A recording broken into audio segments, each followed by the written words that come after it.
Meus irmãos, a paz do Senhor. Como é bom nós estarmos na casa de Deus nessa noite, reunidos como igreja, para adorar e bendizer ao nome do Senhor, a Ele que tem sido nosso auxílio, a nossa força e principalmente a nossa salvação. Eu quero dizer à igreja da minha alegria em poder estar aqui no Congresso Adorarte pelo segundo ano. Estivemos aqui o ano passado. E aprove ao Senhor nos preparar mais essa oportunidade para estar aqui cooperando com a igreja na ministração da palavra de Deus. E para isso eu quero convidar os irmãos nesta noite a abrirem a sua Bíblia comigo no livro do Apocalipse, capítulo de número 1. Nós vamos ler do verso 1 ao versículo de número 8.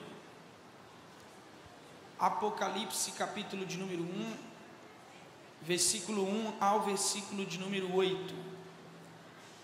E enquanto os irmãos vão localizando, eu glorifico a Deus pela vida de toda essa igreja, como também do Congresso Adorarte, na pessoa do pastor Paulo Queiroz. Hoje eu não te chamei de Paulinho, tá vendo? Deus te abençoe, meu amigo, obrigado pelo convite, pelo carinho, comigo, com a minha família, você e a sua esposa.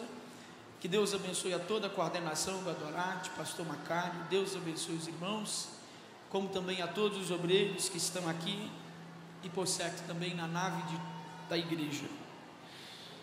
Hoje eu me faço acompanhado da minha querida esposa. O ano passado eu preguei aqui, eu estava quase casando, né? Dessa vez eu já casei. Ai que Deus.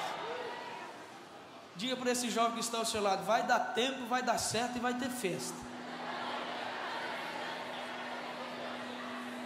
Eu quero ver se vocês vão continuar animados assim quando eu estiver pregando também. Deus abençoe os irmãos.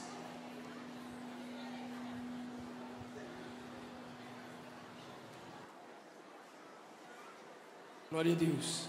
Eu gostaria de dizer à igreja que, findando esse culto, eu vou estar ali na porta com alguns materiais. Eu trouxe aqui 2 títulos. Tem outro aí? O primeiro é um comentário bíblico das epístolas pastorais do apóstolo Paulo, 1 Timóteo, 2 Timóteo e Tito. E o segundo também é Paulo, um homem de coragem e graça. Os irmãos que puderem estar ali nos abençoando, que Deus em Cristo Jesus te recompense. A palavra do Senhor diz assim: revelação de Jesus Cristo, que Deus lhe concedeu para mostrar a seus servos os acontecimentos que em breve devem se realizar, e que ele, por intermédio do seu anjo, expressou ao seu servo João, o qual comprovou tudo quanto viu da palavra de Deus e o testemunho de Jesus Cristo. Bem-aventurados os que leem, bem como aqueles que ouvem as palavras da profecia e obedecem às orientações que nela estão escritas, porquanto o tempo desses eventos está às portas.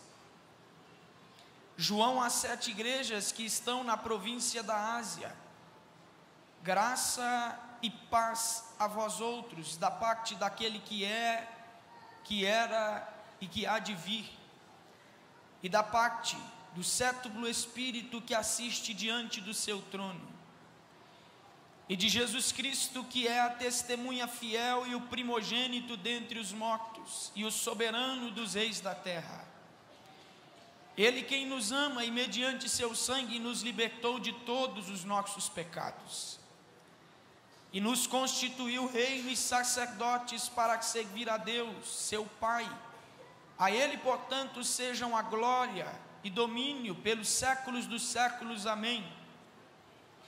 Eis que ele vem com as nuvens, e todo olho o verá, até mesmo aqueles que o transpassaram, e todas as tribos da terra se lamentarão por causa dele. Certamente assim será. Amém.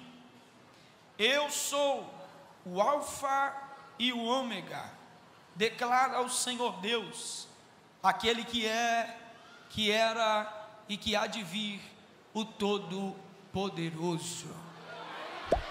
Podei vos assentar, irmãos.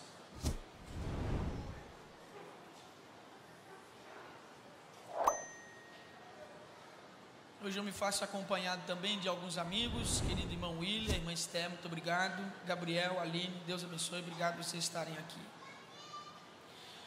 Meus queridos irmãos, eu gostaria de adiantar a todos aqueles que estão atentos a esta palavra nesta noite, que o meu intuito aqui nesta noite não é esgotar expositivamente o versículo 1 ao versículo de número 8, mas eu gostaria de tratar algumas coisas com os irmãos aqui nesta noite, que o apóstolo João, ele trabalha conosco através dos seus escritos. Todos nós sabemos aqui nesta noite, não é novidade para ninguém, que o livro do Apocalipse é revelado por Jesus Cristo ao apóstolo João. Ele é o escritor do livro do Apocalipse. O apóstolo João é aquele que vai escrever este livro. As coisas que ele escreve neste livro, ele começa a compartilhar por orientação de Jesus Cristo às igrejas da Ásia. Essas igrejas conheciam bem o apóstolo João. No capítulo 1, versículo de número 9, ele diz para esta igreja: eu sou seu irmão e o vosso companheiro de sofrimento no reino e na perseverança da fé em Jesus Cristo. João está se chamando de o companheiro de tribulação da igreja. Quando João está se chamando de o companheiro de tribulação da igreja, esse não é um mero discurso bonito de João, e ele não está fazendo como se fosse um merchan. Na grande realidade, João está expressando aquilo que de fato estava acontecendo com ele na sua pele, pois ele estava enfrentando a fúria do mundo contra aqueles que tinham um bom cheiro de Jesus Cristo. João estava experimentando na pele a fúria do império contra a sua vida.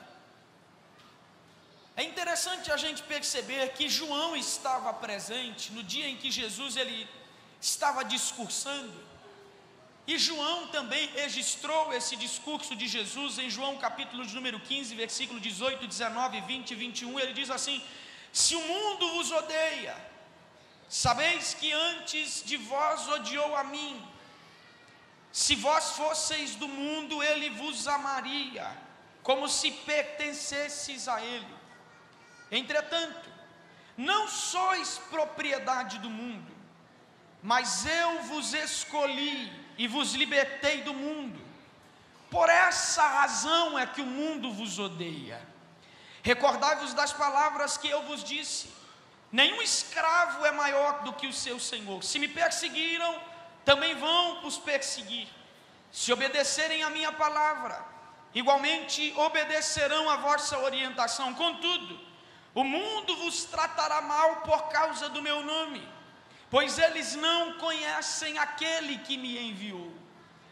João estava presente no dia em que Jesus discursou aos seus discípulos de que o mundo nos trataria com grande hostilidade. Mas o mundo nos trataria com grande hostilidade justamente porque nós não somos propriedades do mundo. Nós não temos o selo de propriedade do mundo. Na grande realidade, sobre a vida dos salvos está a marca do sangue do Cordeiro. Isso é porque o mundo nos odeia, porque nós cheiramos a Cristo. Nós temos o bom perfume de Cristo. Cristo está sendo moldado no nosso caráter. Quando o mundo olha para a igreja e vê na igreja a estampa de Cristo, o mundo nos odeia, porque nós somos escolhidos por Ele, separados por Ele, para a glória dEle. João estava presente no dia em que Jesus discursou isso, e agora, alguns anos depois, ele está enfrentando a hostilidade do mundo contra o exercício da sua fé. Porque enquanto João estava tendo as revelações do Apocalipse, ele estava exilado na ilha de Pátimos, uma ilha penal na costa da Ásia Menor. porque João se recusou a prestar culto ao imperador romano. É importante a gente falar disso aqui nesta noite, porque a postura de João nesse aspecto é firme, ela é louvável. E por que eu digo que a postura de João é firme e é louvável? Porque a política de Roma estava influenciando no exercício da fé da igreja. Eu gostaria que você entendesse uma coisa aqui nesta noite. Não é que Roma estava criando a espécie de uma religião. Na grande verdade, eles eram até muito tolerantes com o exercício de outra fé. Havia uma hegemonia muito grande no Império Romano, mas, em primeiro lugar, o que Roma queria que o seu povo fizesse era que, uma vez ao ano, eles viessem até a espécie de uma autoridade constituída, para poder queimar a espécie de um incenso diante de um busto do imperador, e dizer que César é o Senhor, César é Deus. Quando a igreja está enfrentando isso, a postura de João, ela é firme e ela é louvável. Porque quando a política de um governo interfere intimamente no exercício da nossa fé, mais vale obedecer a Deus do que obedecer aos homens. Eu sei que falar isso daqui nessa noite é encorajador e parece ser até um pouco bonitinho, mas nós precisamos ter a consciência de que há um preço a ser pago quando isso acontece. Há um preço a ser pago quando estas coisas estão acontecendo. Olhe para mim, a igreja não joga contra as autoridades constituídas, muito pelo contrário. Paulo e Pedro, quando estão escrevendo as suas cartas, eles orientam aos irmãos dizendo assim: eu quero que vocês façam uma coisa, honrem as autoridades constituídas, honrem as autoridades sobre vocês. No entanto, quando as leis nos afastam de Cristo, gentilmente nós somos obrigados a descumpri-las, porque a igreja não se prostra diante do sistema. A igreja só tem um único Senhor soberano sobre a sua cabeça, e esse alguém é Jesus Cristo. No caso dos irmãos do primeiro século, ao se recusarem prestar culto ao imperador, muitos perderam a sua casa, muitos perderam o seu emprego, muitos perderam a sua liberdade, como João. Outros perderam a sua vida, como no caso de Antipas, a fiel testemunha de Jesus Cristo na igreja de Esmirna. Mas fato é que eles pagavam alto preço por manter a sua adoração limpa e incontaminada do altar de César. Esse era o grande problema do culto ao imperador. Eles consideravam tanto Roma como imperador como divinos, como senhores.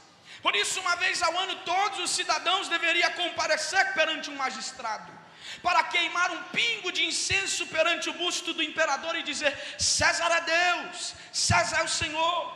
Ao descumprir esta missão, este cidadão era considerado desleal ao Império Romano e um inimigo da coroa, e foi isso que aconteceu com João. Mas graças a Deus que João era enxergado como inimigo do império, mas um amigo do dono dos reis da terra, Jesus Cristo, nosso Salvador. Mas vale ser amigo de Deus. E por que eu digo isso aqui nessa noite, queridos irmãos? Eu não vim aqui nesta noite falar sobre quem você deve ou quem você não deve votar, mas eu acho importante, no período eleitoral que nós estamos passando, não venda o seu voto. Tome muito cuidado com quem você coloca para lhe governar, porque se você coloca alguém para governar que joga contra a sua fé, você está armando a sua própria forca. Chegará um dia no Brasil, e eu quero crer que não seja depois de 2026, em que o exercício da nossa fé não será debaixo de liberdade, mas será debaixo de suor, lágrimas e sangue. Há batalhas que serão travadas nas praças, outras já estão sendo travadas intelectualmente nas faculdades, mas a igreja se mantém firme no seu propósito. Só Jesus Cristo é o Senhor de tudo e de todos. Enquanto João está sofrendo esta perseguição por parte do império, por se recusar a queimar incenso no altar de César, ele está solitário na ilha de Pátimos. O próprio Jesus decide descortinar os céus e entregar a João o livro das revelações.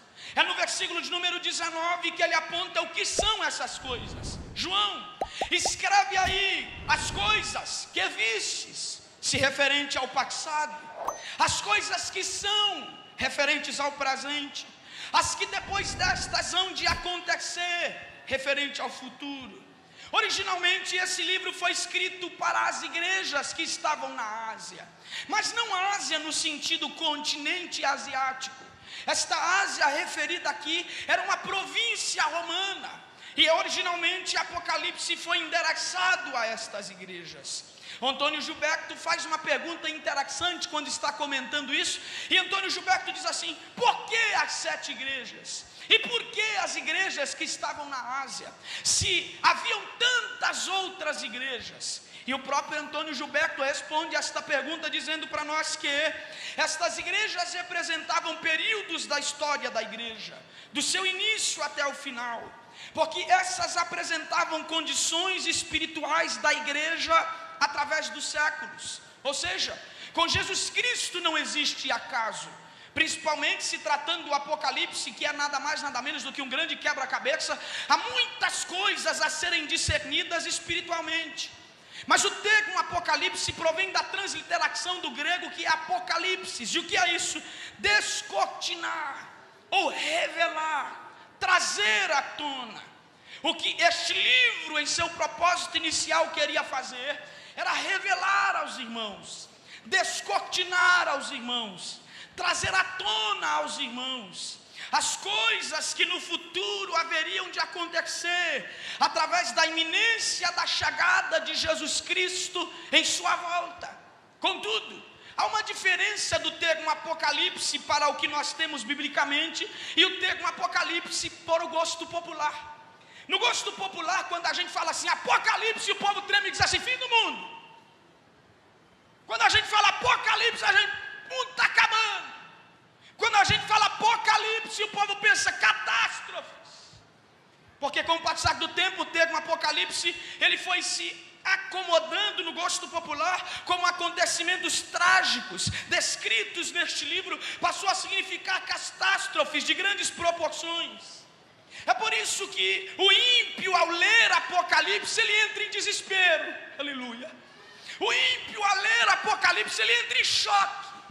O ímpio, ao ler Apocalipse, ele entra no estado de meditação e preocupação. Mas um salvo, ao ler Apocalipse, ele lê com esperança. Porque o livro do Apocalipse revelado a João, endereçado à igreja, não era para causar pânico nos salvos, não era para causar medo nos salvos, não era para apavorar os salvos, mas para produzir esperança no seu coração, justamente para motivar aos irmãos a permanecerem firmes contra a perseguição, firmes contra o império, firmes contra o mundo, firmes contra estas coisas, porque a vitória final pertence à igreja, que triunfará juntamente com Jesus Cristo em seu retorno triunfante. Apocalipse foi escrito para causar esperança no coração da igreja. O ímpio, ao ler Apocalipse, deve temer mesmo. O ímpio, ao ler Apocalipse, deve tremer os joelhos. O ímpio, ao ler Apocalipse, deve se apavorar. O ímpio, ao ler Apocalipse, deve se angustiar, porque o ímpio não tem um salvador, o ímpio não tem um rei, o ímpio não tem um amor, mas a igreja tem Jesus Cristo, aquele que nos amou e nos comprou com seu sangue. Este livro é a esperança para a igreja.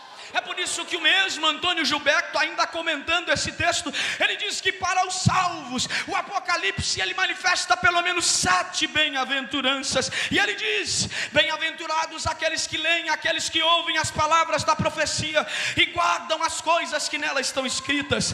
Bem-aventurados os mortos que desde agora morrem no Senhor.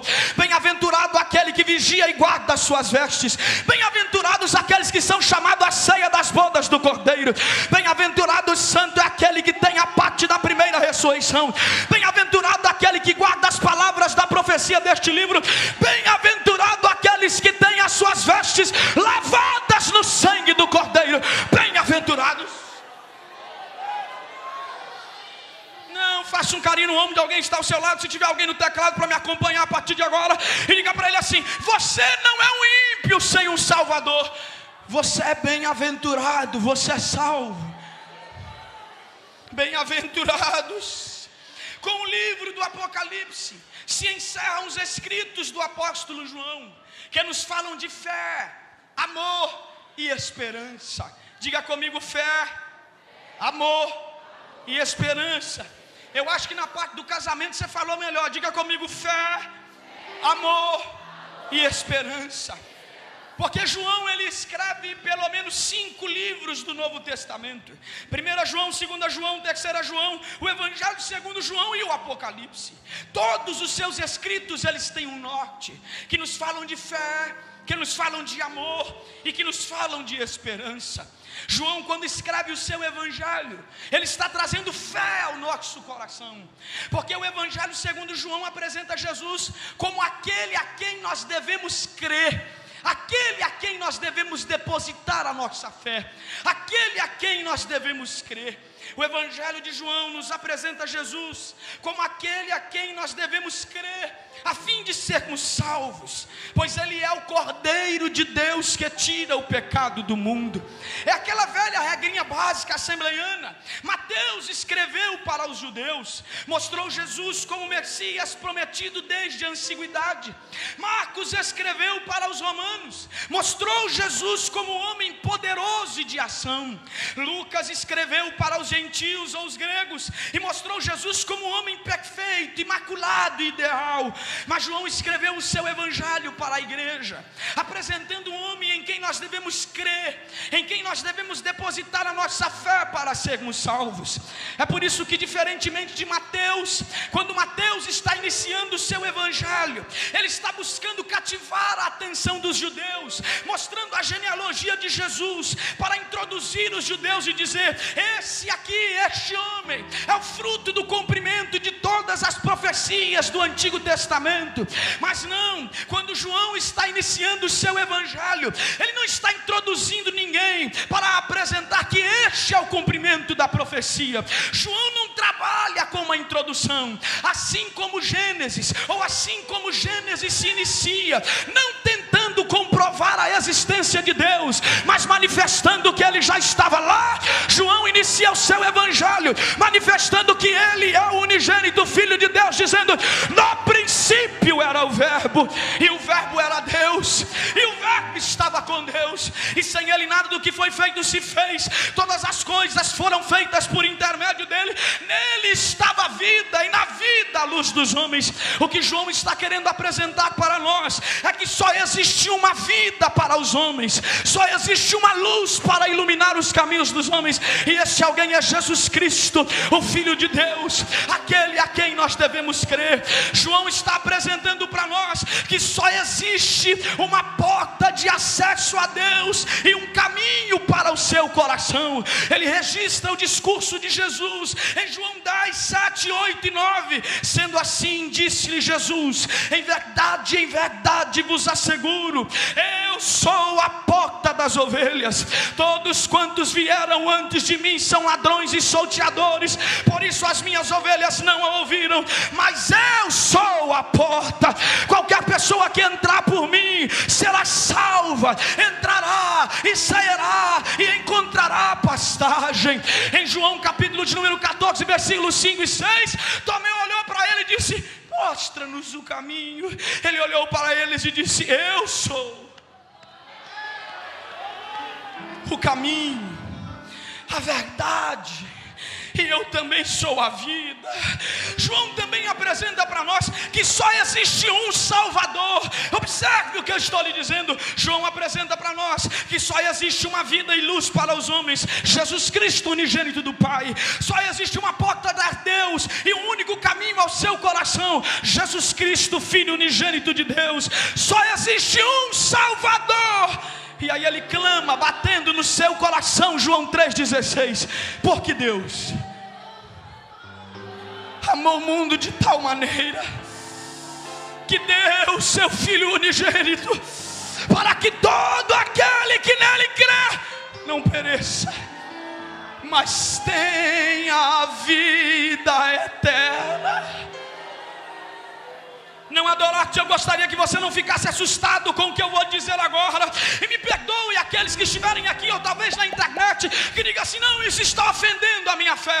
É impossível eu pregar o verdadeiro evangelho, não arrumar briga com outras religiões. Mas eu gostaria de dizer a vocês aqui nesta noite, de que a filosofia popular, de que todas as religiões levam a Deus, ela é um discurso bonitinho, porém falso. Porque todas as religiões não levam a Deus. É por isso que eu digo e grito aqui nessa noite: Buda não pode te salvar, Maria não pode te salvar, as entidades não podem te salvar. Reencarnar várias vezes até se tornar um espírito evoluído não pode te salvar. Não, não, não. Só existe um mediador, um salvador, um caminho, uma porta, um unigênito Filho de Deus, Jesus Cristo. Creia nele e será salvo, tu e a tua casa.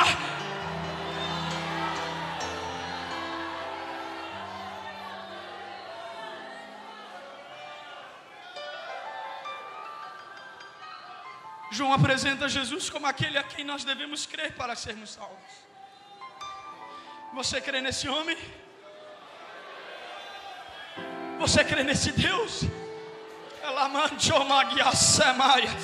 Me desculpe se hoje eu não tenho uma chave para ativar o código da riqueza na sua vida, mas uma coisa eu tenho para lhe apresentar: o caminho que te leva de volta ao coração de Deus, Jesus Cristo. Me desculpe se hoje eu não tenho aquela palavra de vitória, mas uma coisa eu tenho para dizer para você: em Cristo Jesus somos mais do que vencedores.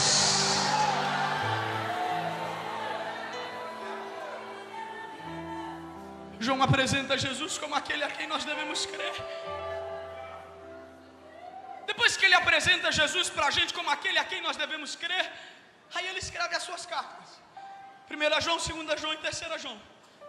Quando ele está escrevendo as suas cartas, pastor Macário, ele está apresentando aquele a quem nós devemos amar. Se o evangelho de João salta a fé, as cartas do apóstolo João exalam amor. Um amor profundo, um amor extraordinário. Em primeiro lugar, é preciso a gente compreender que este amor que João apresenta nas suas cartas é um amor que rasga o nosso coração, que dilacera o nosso coração, com a apresentação desse verdadeiro amor. Um amor que o dicionário não define. Um original do grego não define esse amor. Um original hebraico não define esse amor. O original do português não define esse amor. Um dicionário inglês não define esse amor. A única viva expressão deste amor não está em um livro, está em um lugar. E o nome deste lugar é o Calvário. É óbvio que talvez você diga para mim: pregador, sim, está registrado em um livro, está na Bíblia. Não, o que eu quero dizer aqui não está em um dicionário. Aquilo que o dicionário não tem a capacidade de definir, o Calvário nos mostra com muita propriedade o que é este amor. 1 João capítulo 4, versículo 9, ele diz: foi deste modo que se manifestou o amor de Deus para conosco, em haver Deus enviado o seu Filho unigênito ao mundo, para vivermos por intermédio dele. Mas sabe o que nos humilha mais? É o versículo de número 10, quando ele diz assim: nisto consiste o amor, não que nós tenhamos amado a Deus, mas que Ele nos amou.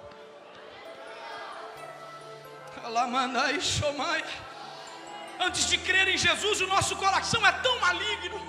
Antes de crer em Jesus, nós não amamos a Deus. Na grande verdade, nós os desprezamos. Na grande verdade, nós o negligenciamos, a sua palavra. Na grande verdade, nós fugimos dele, pecamos contra ele. Porque antes de crer em Jesus, nosso coração é maligno. Isso consiste o amor. Não que nós tenhamos amado a Deus, mas que Ele nos amou. Só que o bom de crer em Jesus é que ao crer em Jesus nós somos regenerados. E só porque Ele nos amou primeiro, hoje nós também podemos amá-lo. Foi isso que João disse em 1 João capítulo 4, versículo 19.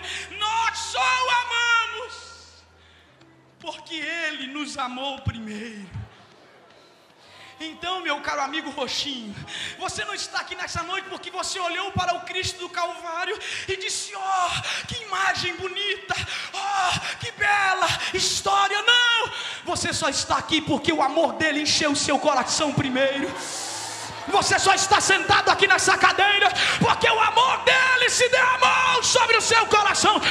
Ele nos amou primeiro e hoje nós o amamos.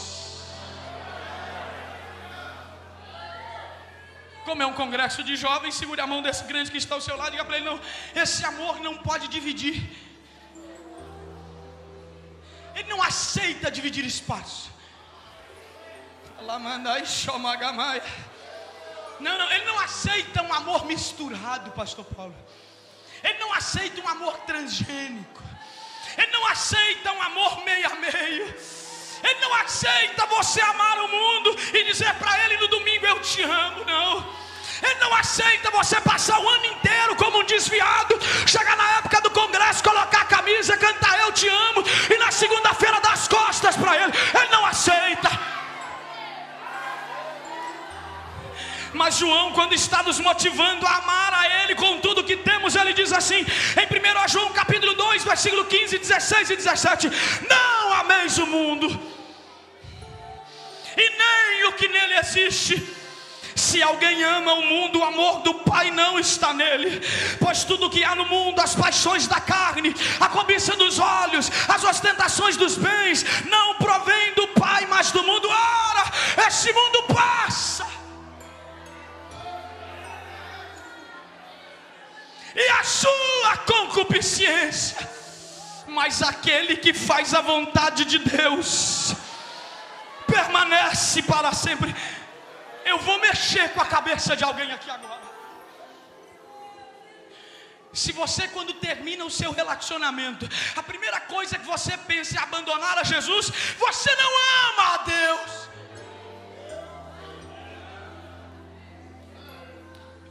Se quando não te dão uma oportunidade na igreja, você pensa em logo fazer um desabafo com o pastor, mudar de igreja ou até mesmo desviar e dizer não para o seu chamado, você não ama a Deus. Se quando as portas se fecham para você e você não tem acúmulo dos bens, você não anda como quer, você não veste o que quer, não tem o carro que quer, e você pensa em abandonar Jesus, você não ama a Deus.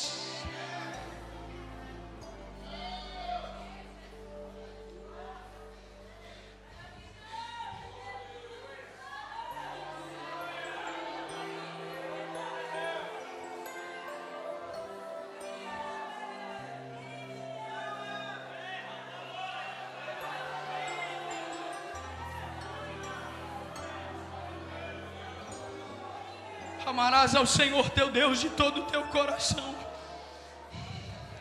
de toda a tua alma, com todas as suas forças e com todo o seu entendimento. Não, o mundo vai passar, as riquezas vão passar, os bens vão passar, as pessoas vão passar, mas Cristo permanece para sempre. O ame e você será feliz.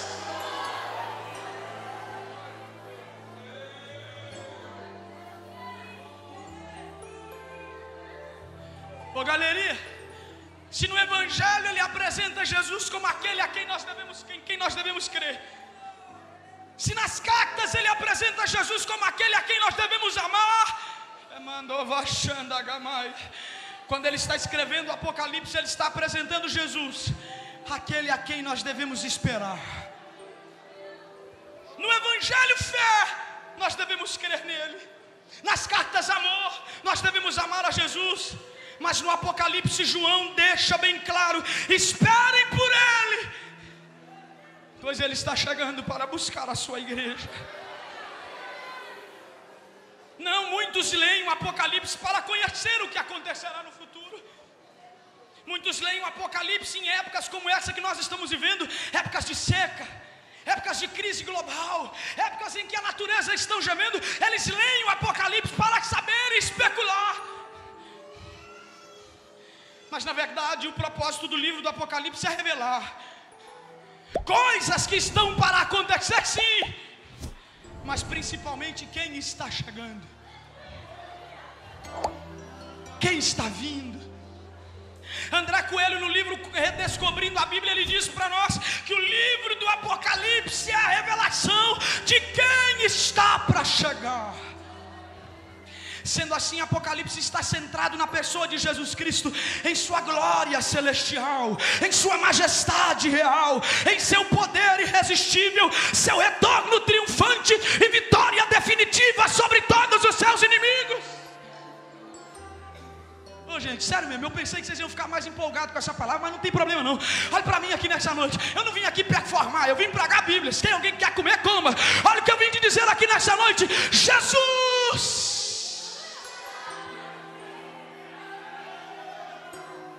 Ele está para chegar. E eu quero dizer uma coisa ao Adorate aqui nessa noite: o mal não vencerá esta guerra. O mal não triunfará sobre a igreja. O mal não triunfará sobre os salvos.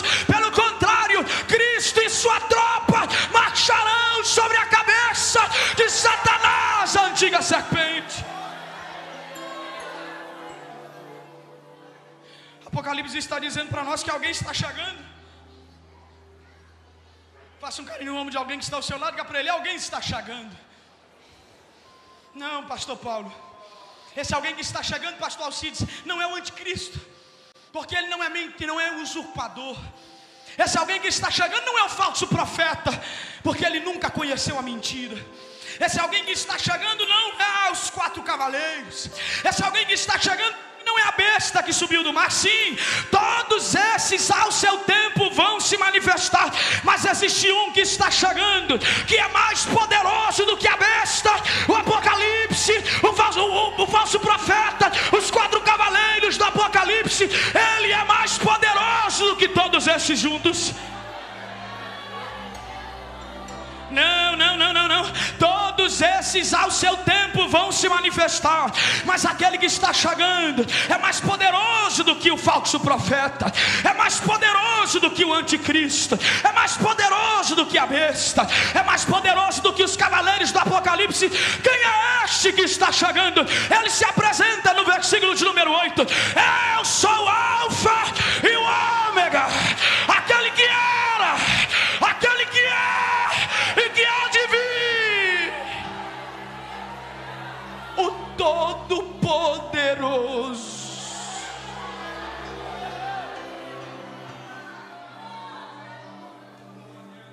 Aquele que é, quando ele está dizendo aquele que é, ele está se apresentando como aquele que é de eternidade em eternidade. Nele que não contém sombra de variação, queridos obreiros.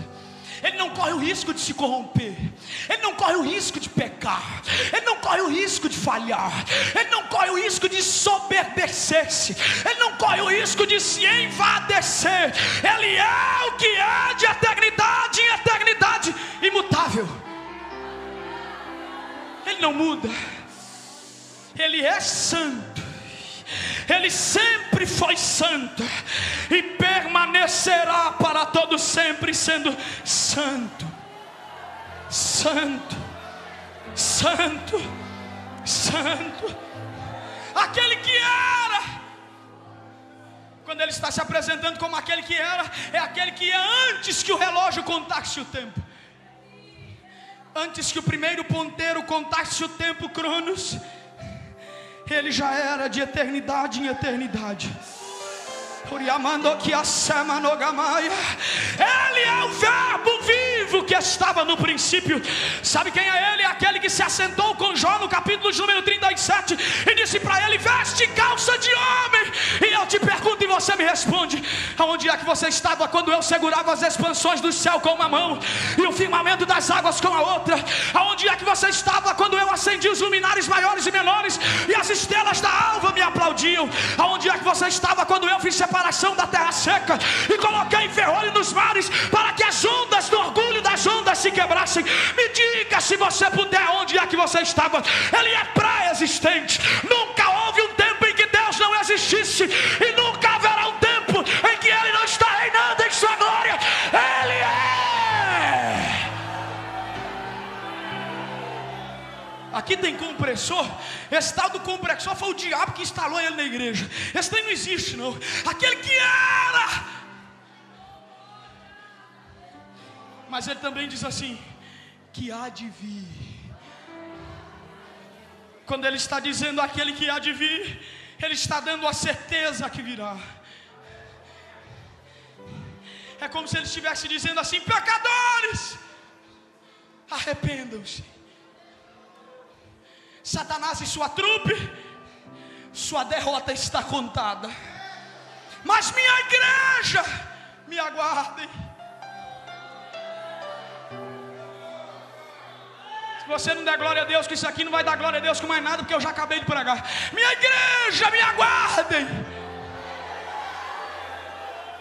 Eu vou buscar vocês.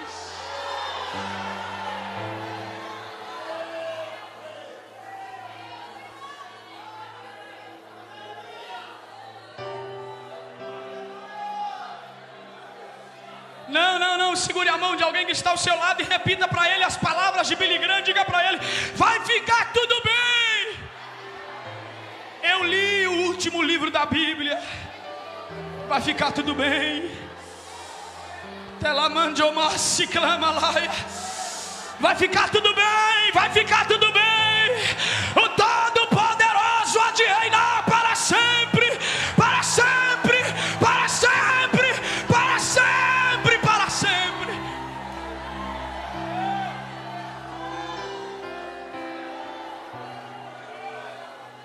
Não adorar. Se você está aguardando por Ele, essa é a hora de você abrir a sua boca e dar um glória a Deus na cara do mundo agora. Essa é a hora de você abrir a boca e dar uma rajada de línguas estranhas na cara do diabo agora. O diabo já está condenado. A sua derrota tem hora marcada, mas o triunfo da igreja também está agendado. O Todo-Poderoso virá.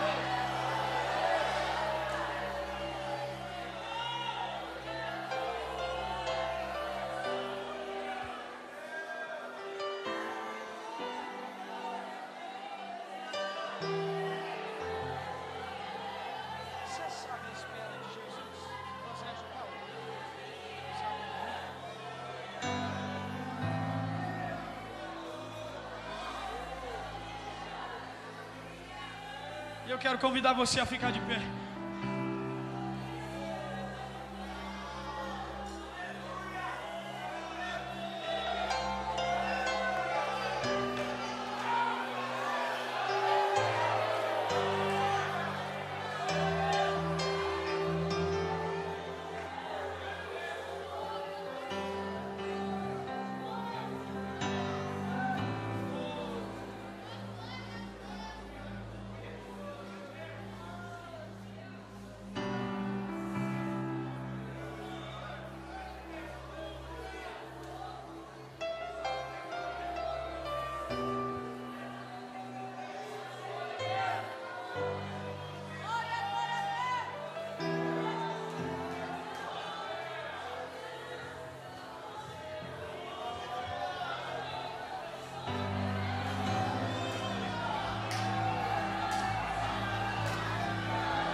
esposa que isso não é mensagem de jovem pregador, isso é mensagem de velho. Isso é mensagem da velha guarda. Tem hora que eu me sinto um velhão. Mas deixa eu dizer uma coisa para vocês, na moral mesmo, eu não me sinto satisfeito pregando outra coisa.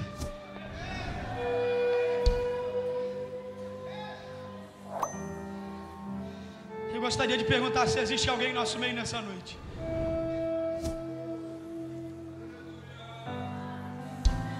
Pregador, você disse sobre o Jesus a quem nós devemos crer, quem nós devemos amar e quem nós devemos aguardar.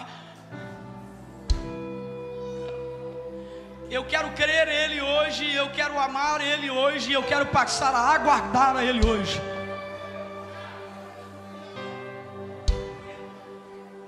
Você que está aqui entre nós que ainda não confessou Jesus, ou você que está aqui nessa noite e está afastado da igreja, não faz sentido eu pregar uma mensagem dada se não fazer o apelo.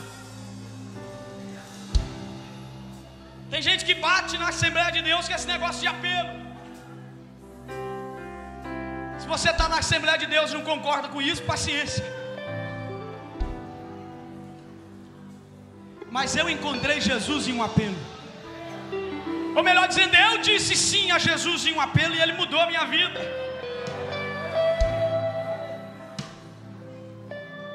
Existe alguém em nosso meio que está afastado da igreja?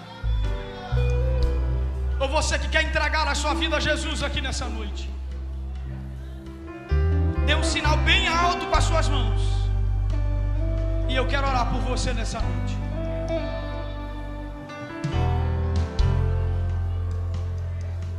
Existe alguém que quer entregar a sua vida a Jesus? Foi me dada a liberdade a fazer o apelo aqui nessa noite.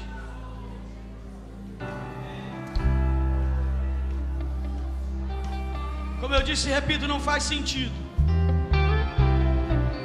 eu não insistir com você aqui nessa noite. Esse é o tempo de escapar-te por tua alma. Eu pergunto pela última vez para não ser enfadonho. Existe alguém que queira se entregar a Jesus aqui nessa noite? Se tem, não quer que os céus lhe preparem uma próxima oportunidade. Que Deus abençoe a igreja.